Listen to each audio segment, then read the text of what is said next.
Amin, amin, amin. Shalom, selamat pagi semua. Ya, kepada mereka yang ada di YouTube, mohon maaf selama 2 hari berturut-turut kita hanya menampilkan praise, worship saja, worship dan prayer kita. Dan sebab 2 hari, Senin dan Selasa, Anda bertanya kok cuma setengah jam Pak? Jawabannya sebab hari itu kita ada konsolidasi di dalam. Ada beberapa pesan yang perlu disampaikan oleh rekan partner kita, yaitu rekan kepemimpinan yang ada, Pastor Michael Wijaya, untuk terutama kami yang ada di dalam Lighthouse. Jadi ada beberapa pesan Tuhan yang harus disampaikan kepada kami pribadi, jadi bersifat pribadi. Oleh sebab itu, hari ini kembali lagi kita full kan ibadah morning worship kita, dan semoga Anda tidak lagi bertanya-tanya. Nah, sepanjang Pastor Michael 2 hari saya senang tapi dakdikduk juga. Sebab biasanya dapat Pak Doni yang lemah lembut itu cambuk semua. Saya berdoa, ya Tuhan, nggak ada yang salah nangkap, nggak ada yang kecewa gitu. Ya begitulah, penginjil memang hantam gembala yang membelai. Jadi hari ini kembali lagi dibelai. Oke. Tapi saya percaya cambukan-cambukan itu penting lah, gitu ya. Dan saya sendiri excited, saya sendiri semangat, dan saya lihat teman-teman juga sebagian besar excited dan semangat. Dan saya percaya ke depan kita akan bergerak dengan lebih baik, kita akan bergerak dengan lebih cepat. Oke, nah mari kita kembali ke Yesaya 57. Oh Yesus, haleluya. Jadi 2 hari saya banyak doa. Yesaya pasal 57, Yesaya pasal 57 ayat yang ke-15. Kita kembali ke Yesaya 57. Ada sebagian yang saya belum sempat sampaikan dan saya mau sampaikan pada Anda. Yesaya pasal yang ke-57 ayat yang ke-15, kita sampai di sana. Yesaya 57 itu bicara tentang bagaimana orang Israel berbalik dari Tuhan, dan Tuhan kemudian menegur mereka. Jadi perlu ada teguran, dan setelah itu dia memberi jaminan pemulihan dalam hidup mereka. Jadi kayaknya memang belayan dan cambuk itu harus berjalan bersama-sama ya.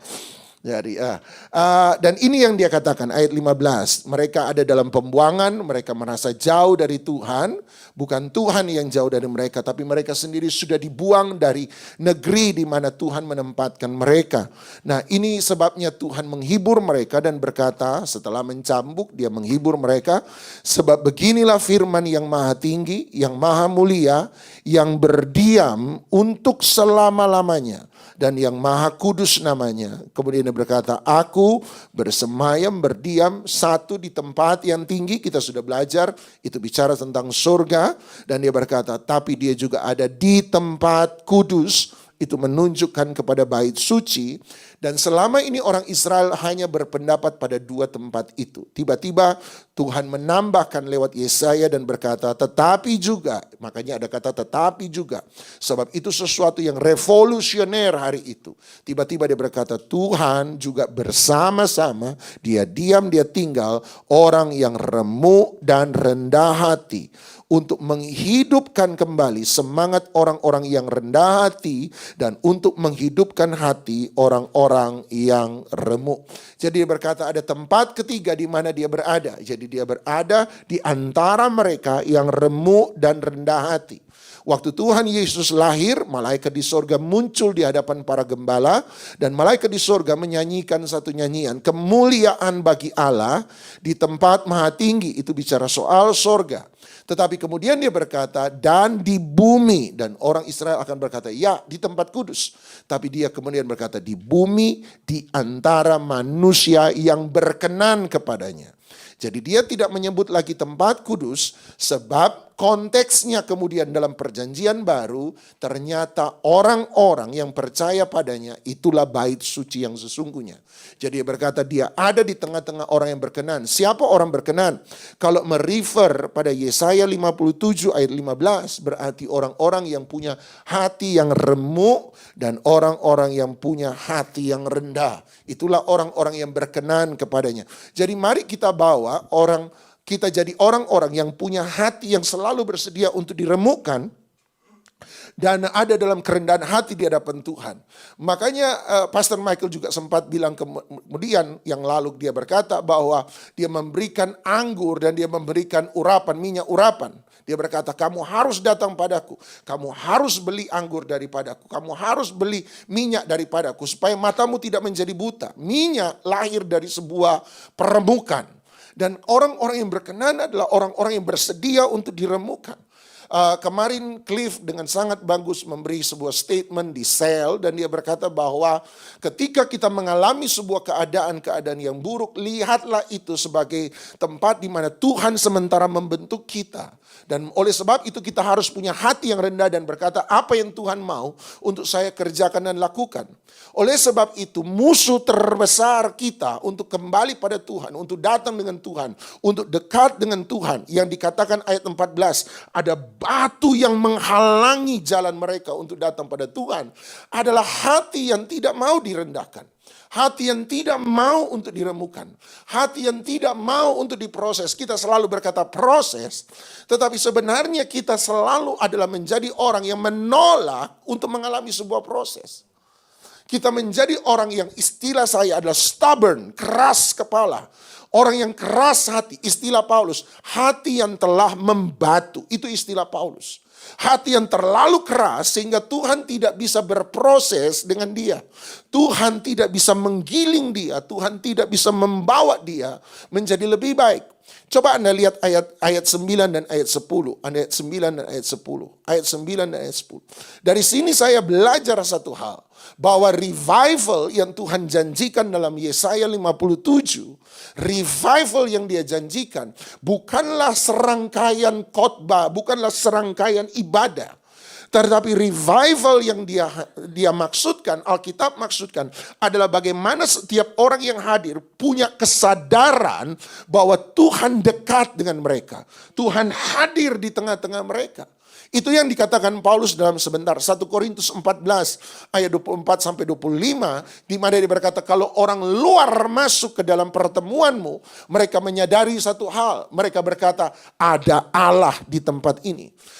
Kesadaran, awareness tentang kehadiran Tuhan dalam hidup seseorang, itulah revival yang sesungguhnya.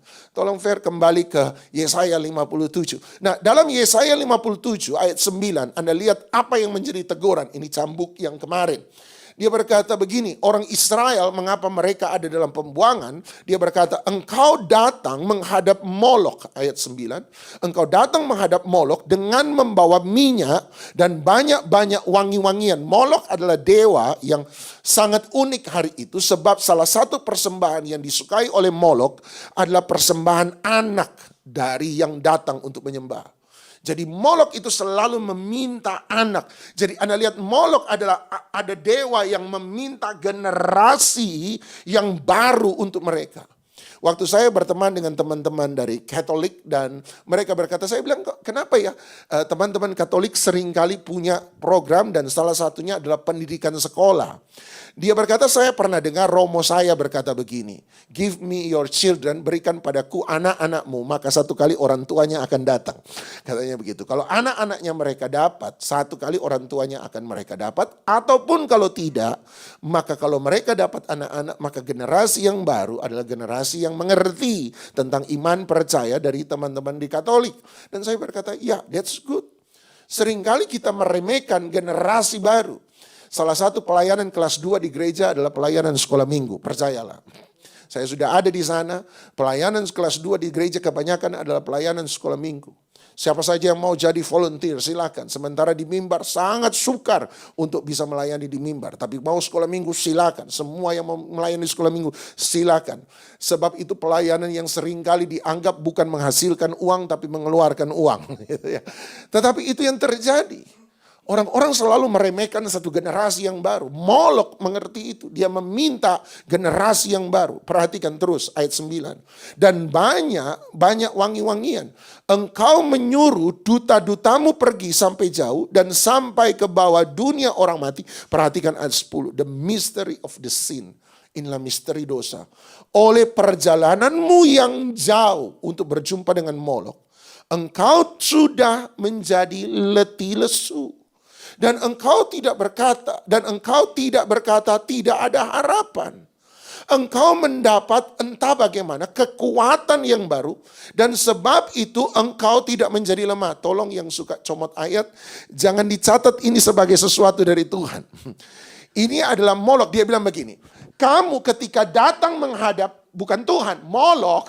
Saya takut ada orang comot, ini bagus sekali. Oleh perjalananmu yang jauh engkau sudah letih lesu, tetapi engkau tidak berkata tidak ada harapan, dipasang di situ.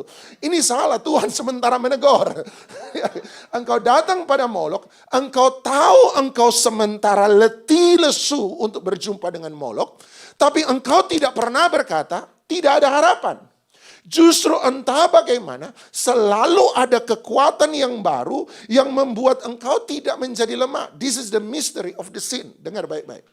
Ada saatnya pernahkah Anda alami? Anda buat dosa dan menjadi kecanduan dengan dosa. Dan Anda tahu, saya harusnya tidak buat inilah. Ngapain juga saya buat ini? Saya buat ini nggak ada manfaatnya sama sekali.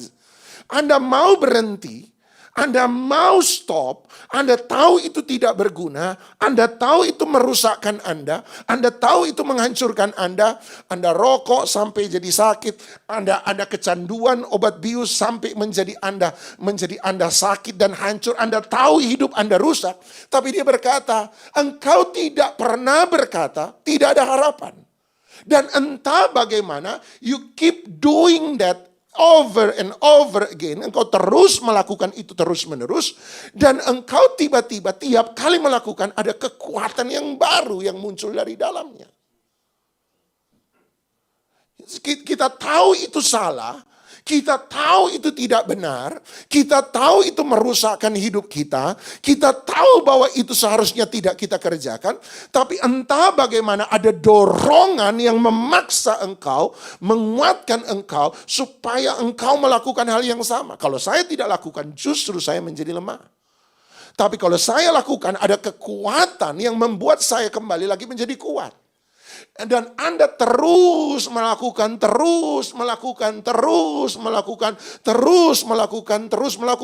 Itulah hati yang tercandu oleh dosa.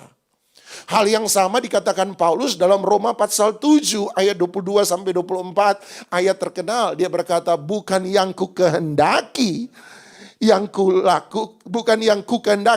kulakukan, tetapi justru apa yang tidak ku kehendaki, itu yang kulakukan. Itu yang terjadi dalam ikatan dosa yang dikatakan oleh Paulus. Siapakah yang bisa melepaskan aku dari tubuh celaka ini? Tetapi terpujilah kepada Tuhan yang menjadi keselamatan bagi kita. Jadi Paulus bicara tentang bagaimana seseorang punya, istilahnya bukan kecanduan tetapi stubborn. Kalau kecanduan Anda tidak bisa melepaskan. Tetapi stubborn menjadi keras hati, menjadi keras kepala dalam dosa. Anda sudah tahu itu benar, tapi Anda tetap untuk menolak, melakukan yang benar. Kejadian pasal 3 itu pun sama. Kejadian pasal 3. Anda tahu ketika manusia jatuh dalam dosa, mereka bukannya datang pada Tuhan, tetapi mereka justru menggunakan baju dari pohon ara, dari daun ara. Untuk apa? Menyamarkan diri, bersembunyi. Orang ketika berdosa selalu dia bersembunyi. Bersembunyi di mana? Kenapa dia pakai daun pohon ara? Supaya hari itu kan banyak tumbuh-tumbuhan. Dia menjadi satu dengan lingkungan. Coba dengar alasan orang yang berbuat dosa. Kalau mereka berbuat dosa, kenapa kamu lakukan itu? Jawabannya apa? Semua orang juga melakukan hal yang sama. Kalau ditanya, kenapa kamu buat dosa itu? Kenapa kamu tidak lepas? Emangnya pendeta sudah sempurna? Pendeta juga sama. Selalu mencoba hidup dalam sebuah pendapat mayoritas dan berkata, dosaku tidak terlalu besar, dosaku tidak terlalu berat, because everyone, semua orang yang saya tahu melakukan hal yang sama. Makanya kita menemukan hari ini pelayan-pelayan Tuhan yang tidak lagi murni di hadapan Tuhan. Kenapa? Sebab mereka boleh bagus di mimbar, tetapi kelakuan mereka rusak sebab mereka saling tahu rahasia masing-masing. Sebab sama saja bos, kita pernah ketemu di sana kok. Satu kali jemaat cerita sama saya, pergi ke tempat pelacuran ketemu jemaat yang lain. Saya bilang, dia mau menyudutkan jemaat yang satu, dia lupa, dia juga pergi ke situ. Jawabannya dia adalah, ya tapi saya kan sudah terkenal bejat, Pak. Kalau dia ken, Pak. So, kalau pakai istilah Pastor Michael, so what? Jadi kamu juga buat dosa. Aduh. Dan saya mulai bingung dengan keadaan gereja kalau orang kemudian menuduh kita macam-macam, sebab jangan-jangan hidup kita memang tidak pernah menjadi berkat. Kita tidak pernah mengalami revival sebab penghalang terbesar adalah stubborn heart. Hati yang keras kepala untuk menolak kebenaran untuk dilakukan. Kita selalu menganggap bahwa kita ini sungguh-sungguh mencari Tuhan, tetapi sebenarnya kita punya hati yang menjauh dari Tuhan. Sekali lagi, kita selalu menganggap bahwa kita ini sungguh-sungguh mencari Tuhan, tetapi sesungguhnya hati kita menjauh dari Tuhan. Tidak pernah mencari Tuhan. Roma pasal 3 ayat 10 sampai 12. Roma pasal 3 ayat 10 sampai 12. Roma pasal 3 ayat 10 sampai ayat 12. Ini kondisi manusia yang sesungguhnya dikatakan oleh Paulus. Seperti ada tertulis, tidak ada yang benar, seorang pun tidak. Kenapa? Tidak ada seorang pun yang berakal budi. Kenapa? Sebab tidak ada seorang pun yang mencari Allah. Nggak ada yang mencari Tuhan. Berarti selama ini orang Israel datang ke bait suci ngapain dong, Pak? Mereka datang mendekat secara tubuh, tetapi tidak pernah mendekat secara hati. Semua orang, ayat 12, semua orang telah menyeleweng, mereka semua tidak berguna, tidak ada yang berbuat baik, seorang pun tidak. Ayat 13, kerongkongan mereka seperti kubur yang ternganga, lidah mereka merayu-rayu, bibir mereka mengandung bisa, mulut mereka penuh dengan sumpah serapah, kaki mereka cepat untuk menumpahkan darah, keruntuhan dan kebinasaan mereka tinggalkan di jalan mereka, dan jalan damai tidak mereka kenal, rasa takut kepada Allah tidak ada pada orang itu. Bagaimana dengan orang Israel? Dan dia berkata semua orang, dia tidak berkata semua orang kecuali Israel, dia berkata semua orang. Karena hati mereka tidak pernah mencari Tuhan, maka mereka melakukan kejahatan-kejahatan ini. Anda lihat, saya takut ada banyak orang mendekat kepada Tuhan dengan hati yang jauh dari Tuhan. Makanya dia berkata dia mau diam to manusia yang punya hati yang hancur dan rendah di hadapan dia.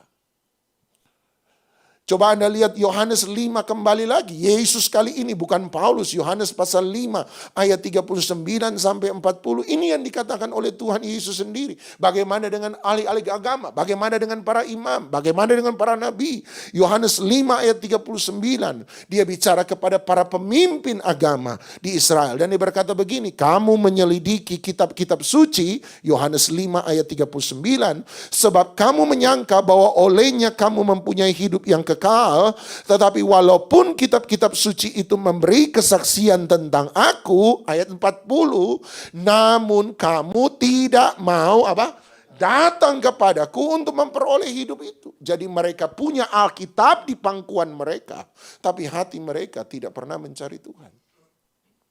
Mereka datang beribadah, tetapi mereka tidak pernah punya hati yang mencari Tuhan. Itu yang terjadi. Oleh sebab itu dia minta sebuah pertobatan ada dalam kehidupan kita. Pertobatan sesungguhnya, saya sudah bertobat 15 tahun yang lalu, 10 tahun yang lalu. Saya sudah mengaku Yesus sebagai Tuhan dan Juru Selamat. Masuklah dalam hatiku, saya nangis mewek, saya dibaptis di situ. Tunggu dulu. Pertobatan punya 3 step menurut saya. Nomor 1, kamu harus menyesali dosa-dosamu. Dan kebanyakan orang berhenti di stage nomor 1, tahap nomor 1. Tetapi lupa bahwa step nomor 2, penyesalan terhadap dosa harus diikuti oleh langkah kedua. Langkah kedua Anda. Disinilah ada banyak orang menyesal melakukan dosa, tetapi tidak pernah membenci dosa mereka. Oleh sebab itu pertobatan mereka selalu bersifat sementara, sebab mereka akan selalu kembali ke dosa mereka yang semula.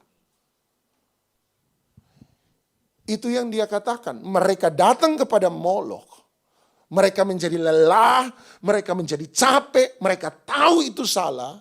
Tapi mereka tidak pernah berkata bahwa tidak ada harapan dalam Moloch. Bahkan anehnya mereka mendapat kekuatan dalam perjalanan mereka menemui Dia. Kita selalu hanya menyesal dosa, tetapi kita tidak pernah membenci dosa. Dan step ketiga dari pertobatan, 1, menyesali dosa Anda. Nomor 2, benci dosa Anda. Nomor 3, love Jesus. Mencintai Yesus lebih daripada semuanya. Makanya C.S. Lewis, saya paling suka statement C.S. Lewis ketika dia berkata, seseorang berhenti berbuat dosa bukan karena dia tidak lagi punya keinginan dosa. Seseorang berhenti berbuat dosa sebab dia menemukan kepuasan yang lebih baik daripada melakukan dosa. Dia menemukan sebuah kepuasan yang lebih baik daripada kepuasan yang diberi oleh dosa. Dia menemukan cinta pada Tuhan. Dia menemukan ibadah, dia menemukan worship, dia menemukan kebenaran. Itu lebih baik daripada dosa. Jadi 3 step ini harus terjadi. Nomor 1, Anda harus menyesali. Nomor 2, Anda harus membenci dosa. Nomor 3, you must love Jesus. Inilah hati yang penuh dengan pertobatan. Pertanyaannya adalah, kalau begitu bagaimana saya tahu bahwa pertobatan saya adalah sungguh-sungguh? Lihat Kisah Rasul 17 ayat 30. Mari kita bicara sebentar tentang pertobatan and I close. Kisah Rasul 17 ayat yang ke-30. Apa makna pertobatan sesungguhnya? Bagaimana saya bisa punya hati yang bertobat? Kisah Rasul pasal 17 ayat 30. Kisah Rasul 17:30, dengan tidak memandang lagi zaman kebodohan, maka sekarang Allah memberitakan kepada semua manusia bahwa di mana-mana mereka semua harus apa? Bertobat. Jadi repentance, dari mana pertobatan itu datang? Dia berkata, adalah perintah, sama-sama bilang perintah. Dia berkata, Allah memberitahukan, Allah memerintahkan komen kepada semua manusia bahwa di mana-mana mereka semua harus bertobat. Itu adalah perintah.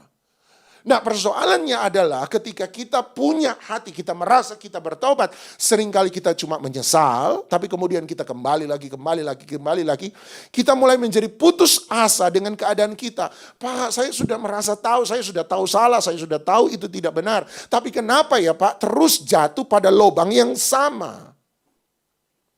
Kenapa saya terus kembali kepada hal yang sama? Kenapa saya seperti Yesaya 57 ayat 10 tadi, orang yang menghadap Moloch? Kenapa saya seperti orang yang sukar untuk bertobat, Roma pasal 7 ayat 22 sampai 24 tadi? Kenapa saya seperti Adam dan Hawa yang sementara bersembunyi supaya tidak berjumpa dengan Tuhan? Kenapa? Ya betul, saya coba lakukan, gagal, saya coba lakukan, gagal, saya coba lakukan, dan lama-lama kita mulai merasa bersalah. Kita mulai merasa bersalah, kita mulai merasa tidak pantas, tidak layak, kita mulai hancur. Padahal coba Anda lihat, Kisah Rasul pasal 11, jadi Kisah Rasul 17, dia berkata pertobatan adalah command, perintah. Tapi coba Anda lihat Kisah Rasul 11 ayat yang ke-18, Kisah Rasul 11 ayat 18. Kisah Rasul 11 ayat 18, ini yang dikatakan oleh Kisah Para Rasul, oleh Lukas. Kisah Rasul 11 ayat 18. Ketika mereka mendengar hal itu, mereka menjadi tenang, lalu memuliakan Allah. Katanya, jadi kepada bangsa-bangsa lain juga Allah mengaruniakan pertobatan yang memimpin kepada hidup. Tunggu dulu. Jadi pertobatan adalah perintah yang harus kita lakukan ataukah karunia yang Tuhan berikan pada setiap orang? Jawabannya adalah dua-duanya. Nomor 1, ini saya percaya, perjalanan ketaatan kita pada Tuhan, ini yang saya percaya. Kita tidak akan pernah bisa taat kalau Tuhan tidak pernah memampukan kita untuk taat. Itulah kasih karunia. Setuju? Dialah yang memberi modal kepada kita. Dia menyuruh hamba-hamba. Anda masih ingat tentang 3 talenta dengan talenta pada 3 orang hamba. Hamba yang pertama punya 1 talenta, hamba yang kedua punya 2 talenta, hamba ketiga punya 5 talenta. Dia menyuruh mereka untuk berusaha. Tetapi modalnya dari siapa? Dari Sang Tuhan. Sama. Dia menyuruh kita untuk bertobat, tetapi modal untuk sebuah pertobatan berasal dari dia. Nomor satu dalam sebuah pertobatan bukan usaha keras kita, tapi nomor satu minta pada dia, change me with a new heart. Beriku hati baru, ya Allah, give me a new heart. Dan dia janji kok dalam Alkitab bahwa dia akan memberi hati yang baru. Itulah modal. Setelah modal itu kita dapat, Paulus ingat katakan, kerjakanlah keselamatanmu dengan takut dan gentar. Anda datang pada dia nomor satu, bukan berusaha dengan kekuatan kita. Datang biarkan dia yang memberi. Dan ketika dia beri, baru kemudian Anda jalankan apa yang dia beri. Makanya 2 Timotius 2 ayat 25, 2 Timotius 2 ayat 25 pun sama.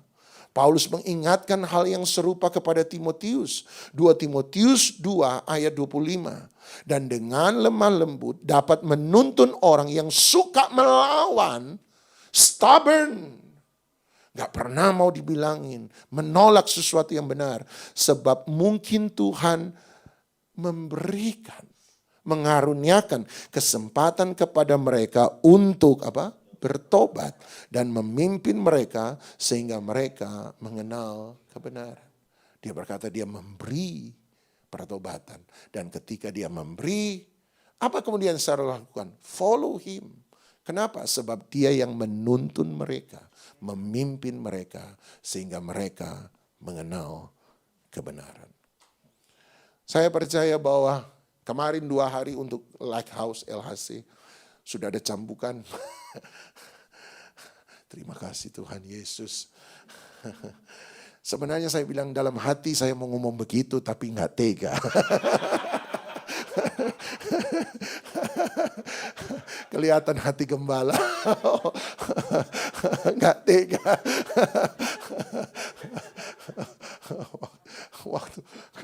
Waktu mereka bilang get out, saya oh Yesus dalam hati.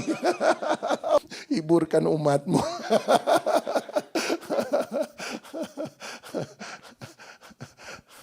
Saya juga sebenarnya mau ngomong gitu, cuma nggak tega.